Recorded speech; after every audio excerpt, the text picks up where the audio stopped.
Саламатсыздар ма, құрметті оқушылар. Біздің бүгінгі сабағымыз энергия және импульс деп аталады.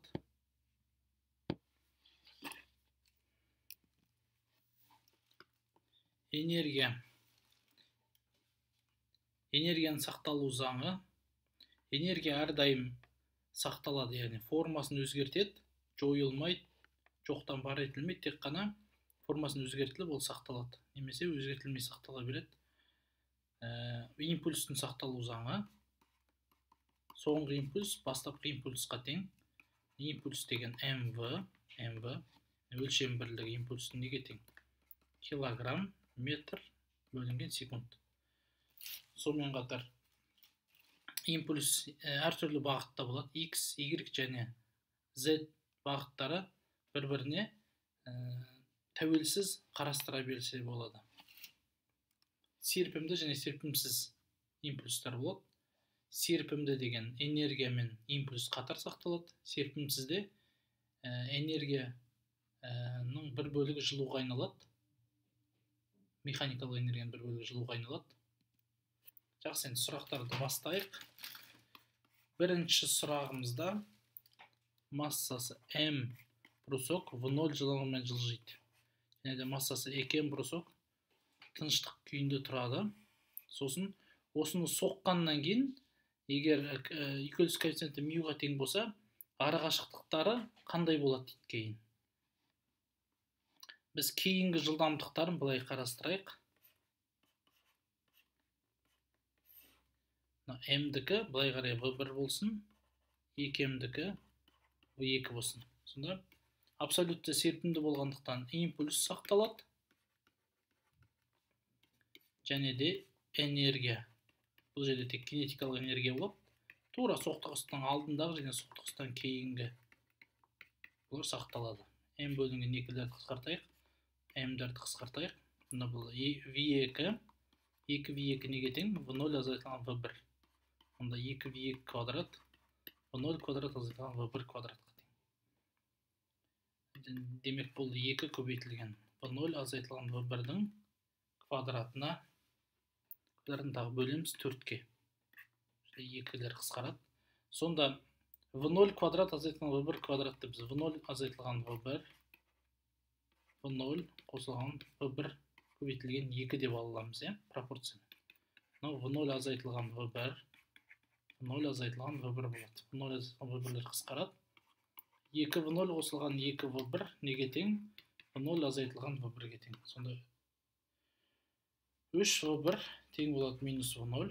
V1 тең болады минус V0 бөлінген 3. Ал V2 неге тең? 2 V2. V0 азайтылған минус ол плюс V0 бөлінген 3 болады. 3-тен береміз. Бұл 4 V0 бөлінген 3. V2. 2 мен 4 қысқарады. 2 V0 бөлінген 3 болады. Сонда соқтығыстан кейін мынау артқа қарай V0 бөлінген 3-пен жылжиды.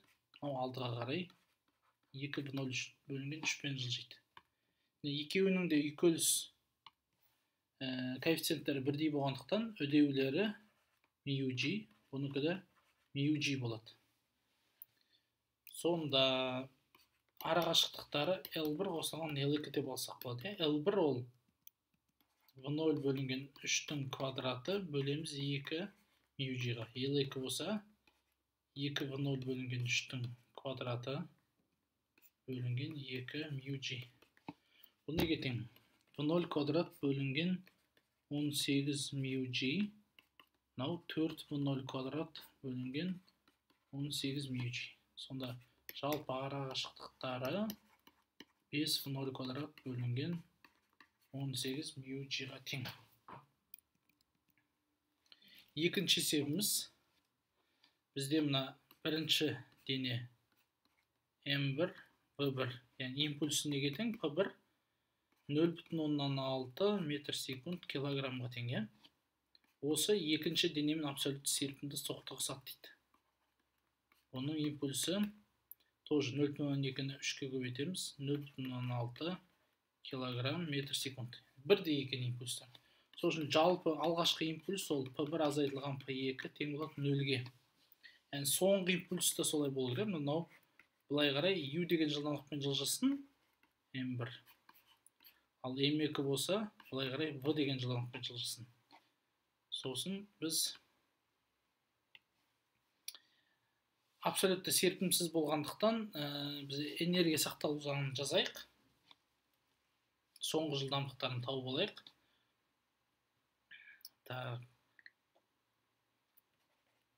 Алғашқы энергиясы неге тең? Бұл энергия екеуі соқтығысқан кезде максимально сығылғанда екеуі қозғалмай тұрады, себебі жалпы импульс нөлге тең ғой. Осы моментте бұл деформация энергиясы, яғни kx квадрат бөлінген 2-ге тең болады. Бұл энергияны табайық.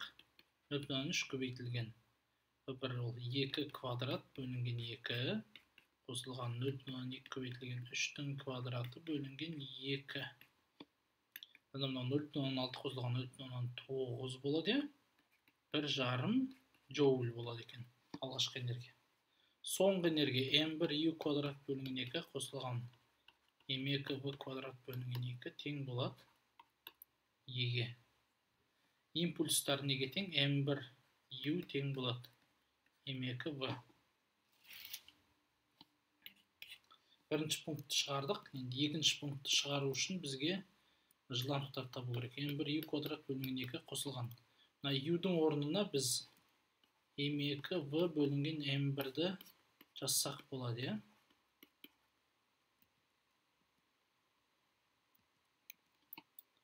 Керісінше біз U-мен жазуымыз керек қой. U-ды тапқымыз келіп тұр.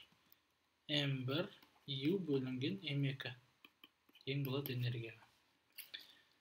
Так, бұл жерде бізде m1 u квадрат бөлінген 2 1 қосылған m1 бөлінген m2 болады. Тең болады e. Енді u квадрат бізде неге тең? 2 көбейтілген 1,5 бөлінген m1 бізде 0,3-ке тең. 1 қосылған m1 бөлінген m2 бұл 1,5-ға тең, е? Сол үшін бұл 2,5 болады.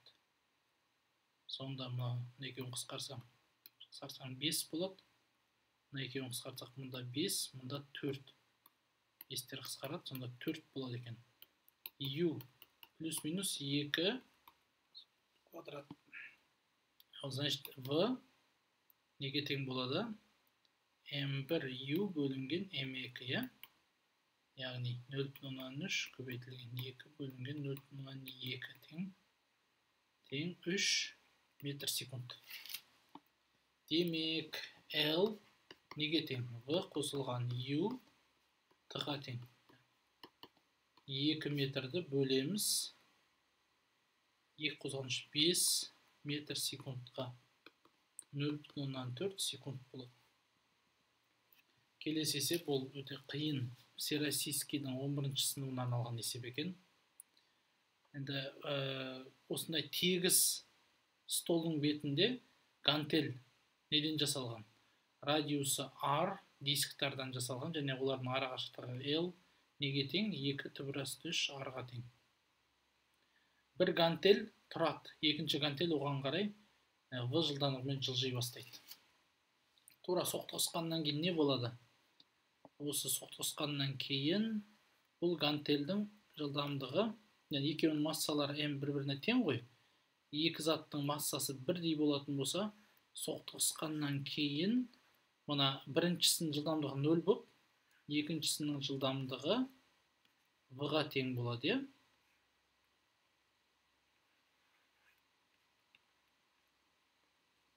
Осылай болады.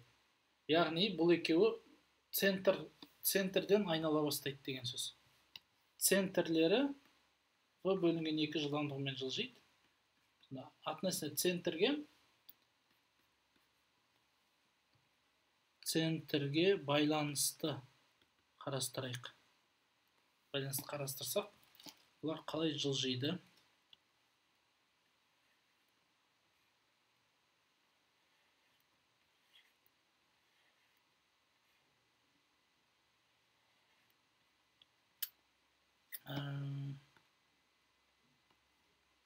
V бөлінген 2, мынау артқа қарай v бөлінген 2-мен, мынау алдыға қарай v бөлінген 2, ал мынау артқа қарай v бөлінген 2. Центрдің U деген жылдамдығына байланысты біз қарастырып жатырмыз.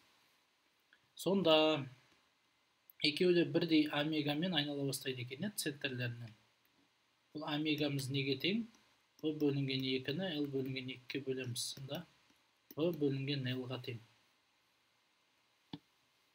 Өйстіп екеуі полный оборот почти жасайды.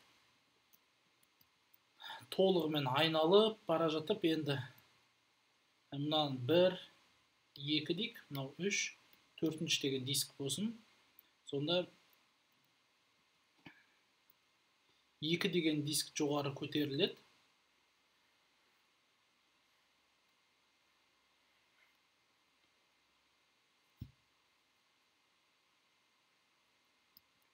Так, 2 былай жоғары көтеріліп, сол кезде 1 төмен түседі.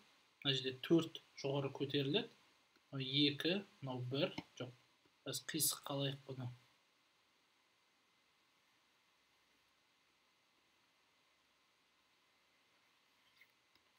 Мынау бізде 2, иә, былай қарай жоғары көтеріліп бара жатыр. Біз әлі де центр массаның санақ жүйесінде қарастырып жатырмыз.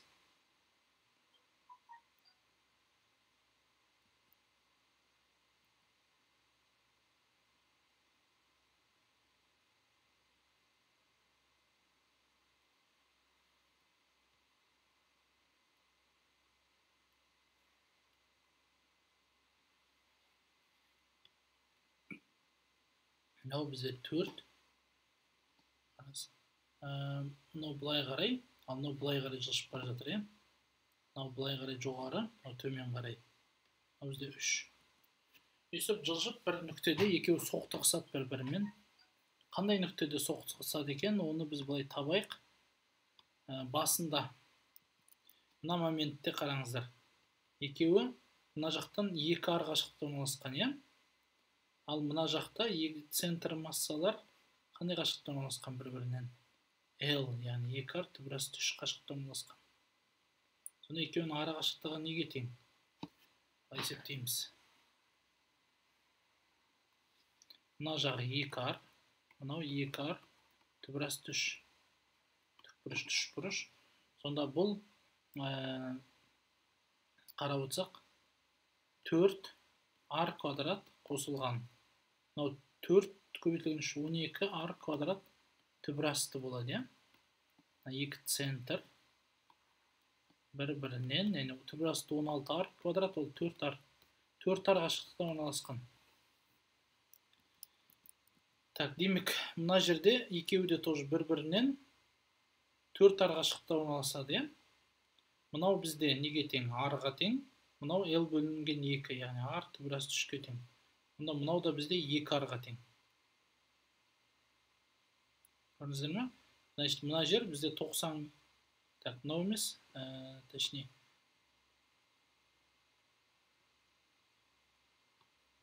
Мына жер бізде 90 градус болады. Бүйтіп тұр.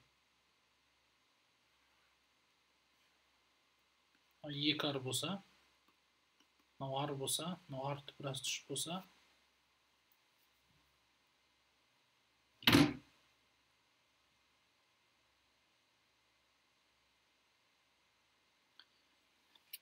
так, мына бұрыш неге тең? Мына бұрышқа тең, е? Мына бұрыш бізде тета, синус тета тең болады ар бөлінген 2 ар. Яғни 1 бөлінген 2. Тета бізде 30 градус болып тұр. Ал енді біз мына үлкен 3 бұрышты қарастырайық. Бастапқыда мына 3 бұрыш. Мына жерде альфа деген бұрыш неге тең? Синус альфа 2 ар бөлінген 4 ар. 1 бөлінген 2. Яғни альфада бізде 30 градус. Демек, мынау да 30 градус, мынау да 30 градус. Яғни 60 градуста мынандай соқтығыс болады екен. Яғни мынау былай қарай негізі v бөлінген 2-мен, мынау былай қарай v бөлінген 2-мен жылжып жатыр, иә? Жоғары қарай v бөлінген 2-мен, мынау да төмен қарай v бөлінген 2-мен. Екеуі бірдей болғандықтан соқтығыстан кейін екеуі жылдамдықтарын алмасады. Сол үшін соқтығыстан кейінгі жылдамдықтары неге тең болады? Керісінше болады.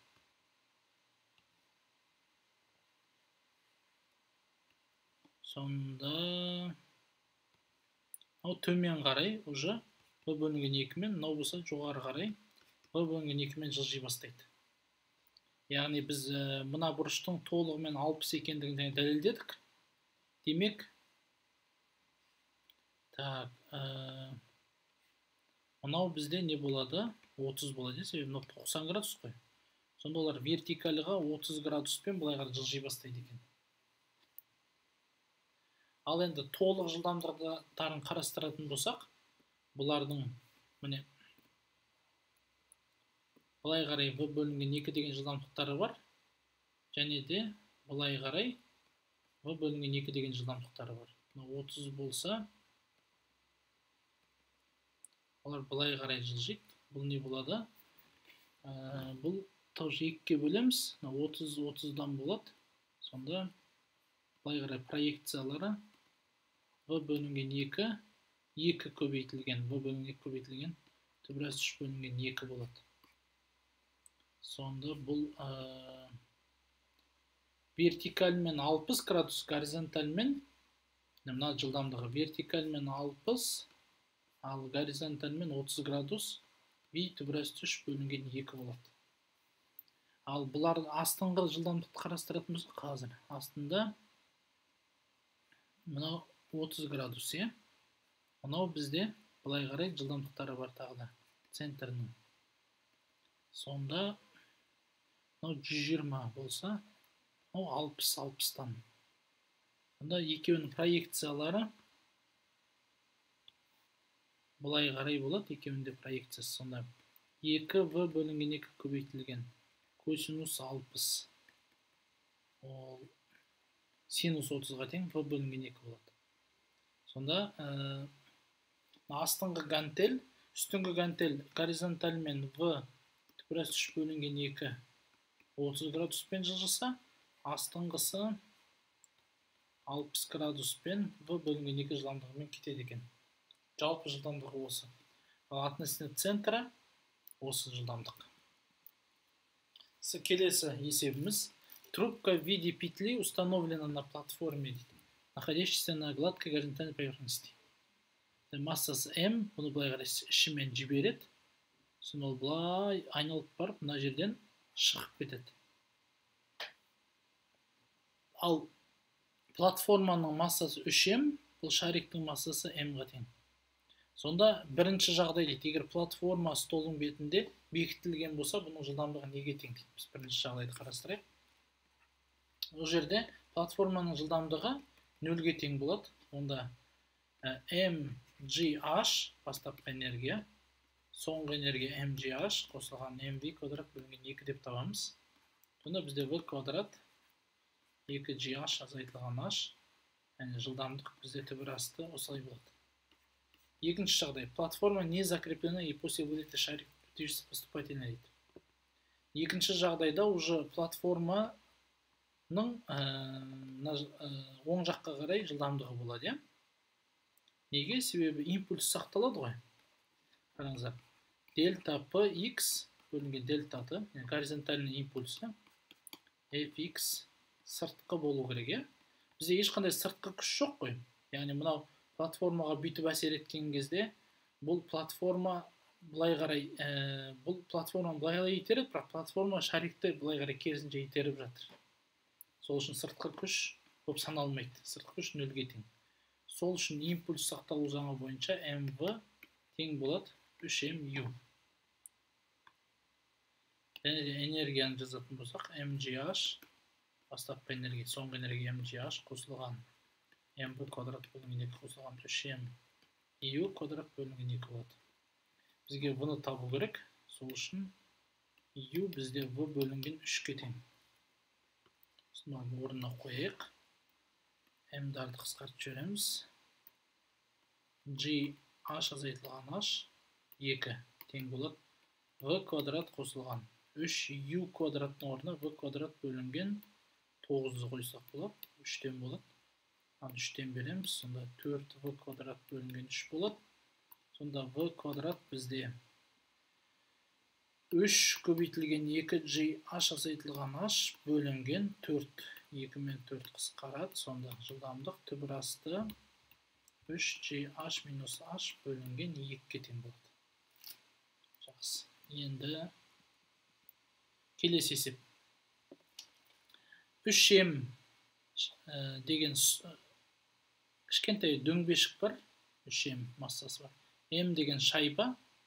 Шайбаны бұлай жібергеннен кейін шайба осылай бета деген 30 градуспен бұлай қарай ұшады. Сонда осы ненің дөңбешіктің жылдамдығы U-ге тең болатын болса, онда бізге мына H-ты табыңыз дейді.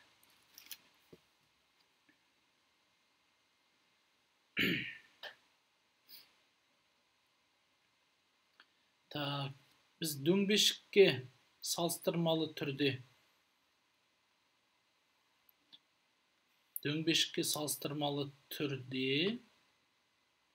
бұл қандай жылдамдықпен ұшады?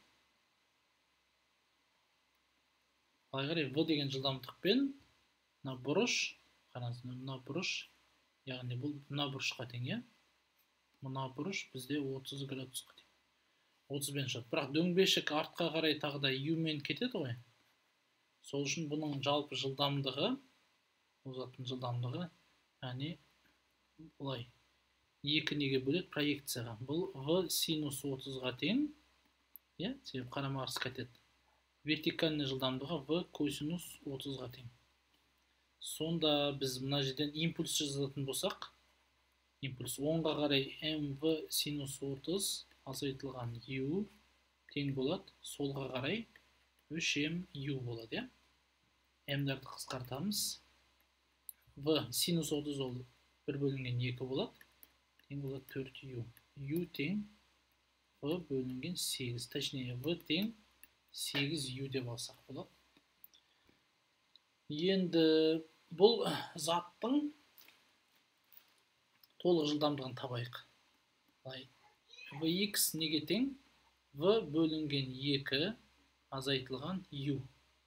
Яғни Vx 4U азайтылған U, яғни 3U-ға тең.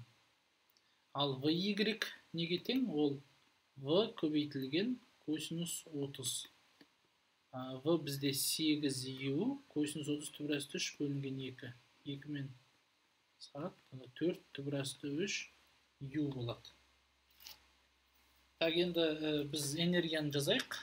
Бастапқыда бізде потенциалдық энергия бар, mgh. Соңында тек кинетикалық энергия, мынау дөңбешіктің энергиясы, ал шариктің энергиясы бұл 3u квадрат қосылған 4 түбір асты 3u квадраттан тұрады. Массаларын қысқартамыз. Сонда gh неге тең? 3u квадрат қосылған 9u квадрат қосылған бұл 16 жердегі 3-ін 48u квадрат болады. Бұнда 48-ге 9-ды қосатын болсақ, 57, 3, 60 болады. 60u квадрат бөлінген 2. Тең 30u квадрат. Сонда бізде h неге тең? 30u квадрат бөлінген g-ға тең.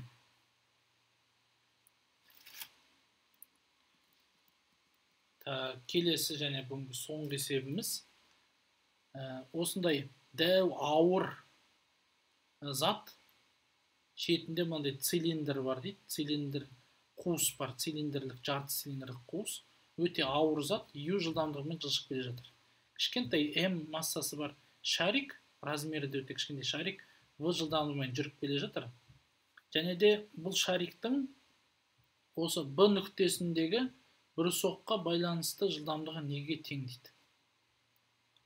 Біз бұны бұрысоқтың, дәу заттың санақ жүйесінде шығарайық.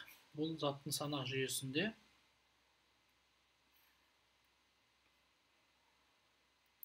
бұл шариктің жылдамдығы басында V қосылған U болады.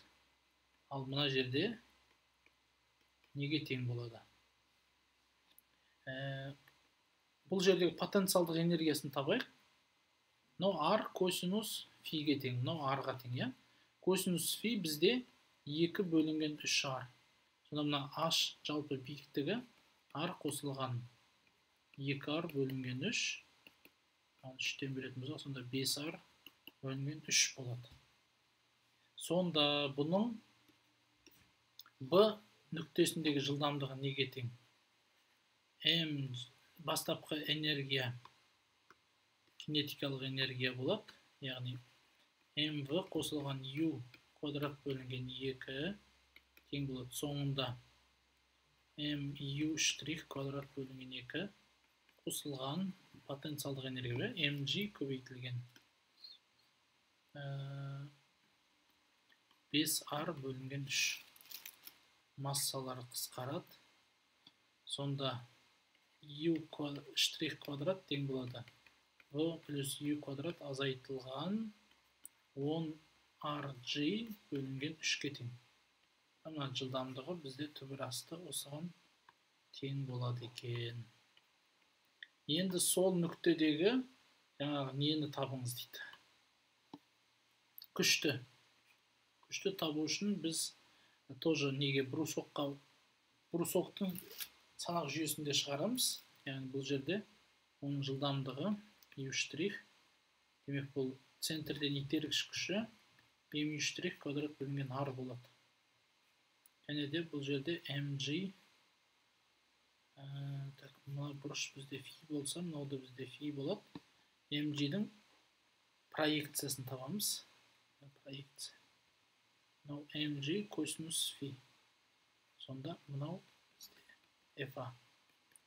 fa неге тең? mu штрих квадрат бөлінген r азайтылған mg косинус фи. Яғни mu штрих квадрат бөлінген r ол бізде m көбейтілген v плюс u квадрат бөлінген r азайтылған 10 mg бөлінген 3 азайтамыз.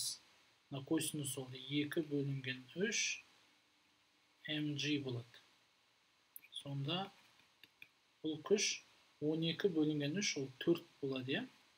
m v плюс u квадрат бөлінген r азайтылған 4 mg болады. Осымен біздің сабағымыз соңына келді. Ал жақсы сау болыңыздар.